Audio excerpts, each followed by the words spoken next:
क्या बदतमीजी है ये? बदतमीजी नहीं है सर, बस वापस करने का तरीका थोड़ा कैजुअल है।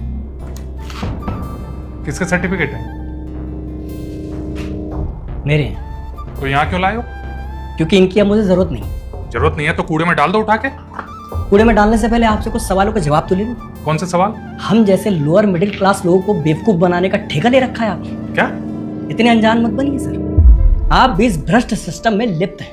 कौन सा भ्रष्ट सिस्टम? वही सिस्टम जो हम जैसे लोगों को बेवकूफ बनाता आ रहा है कि पढ़ाई लिखाई करने से भविष्य संवर जाएगा। तो क्या नहीं समझता?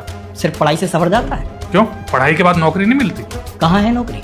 अरे हर साल लाखों नौकरियां निकलती हैं पूरे भारत में, जाओ अप्लाई करो। उसके बाद? उसके बाद क्या, तैयारी करो, पेपर दो, इंटरव्यू निकालो, फिर होगा सिलेक्शन। और जो बीच में ये नकल माफिया बैठे हैं उनका क्या? कौन से नकल माफिया? कितना अनजान बनोगे सर, आपके नाक के नीचे सारा खेल चल रहा है और आप सांस भी नहीं ले रहे। खड़ा हो। क्यों? क्योंकि मेरे पास ये सब बकवास करने का टाइम नहीं है। और हमारे भविष्य के साथ खिलवाड़ करने का पूरा टाइम है। कौन खिलवाड़ कर रहा है तुम्हारे भविष्य के साथ? आप कर रहे हैं, आपका ये सिस्टम कर रहा है, इस सिस्टम के उच्च अधिकारी कर रहे हैं और इस सिस्टम से भी ऊपर खुद को मानने वाले वो नेता कर रहे हैं। अरे भाई तो कोर्ट जाओ, सबके खिलाफ केस करो। अच्छा, ताकि मैं पूरी जिंदगी और मेरे बाद मेरे आने वाली पीढ़ी इस केस को लड़ती रहे, है ना? अगर तुम्हें इतनी दिक्कत है इस देश से तो दूसरे देश क्यों नहीं चले जाते? क्यों छोड़ दूं इस देश को? मैं वोट इस देश में देता हूँ, टैक्स यहाँ भरता हूँ, इस देश का कानून मुझ पे लागू होता है, तो क्यों छोड़ दूं?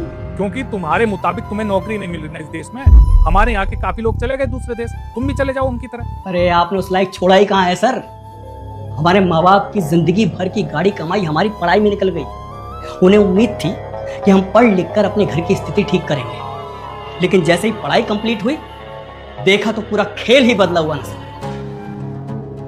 सर, हमारे जैसे तबके के लोग ना सिर्फ पढ़ाई को ही जादू समझते हैं, वो जादू जो जिंदगी बदल देता है। लेकिन पढ़ाई लिखाई करने के बाद भी पूरी ताकत झोंक कर जब हम माँ बाप के लिए कुछ नहीं कर पाते हैं ना, तो हमारी हार उनकी आंखों में हमें साफ दिखाई देती है।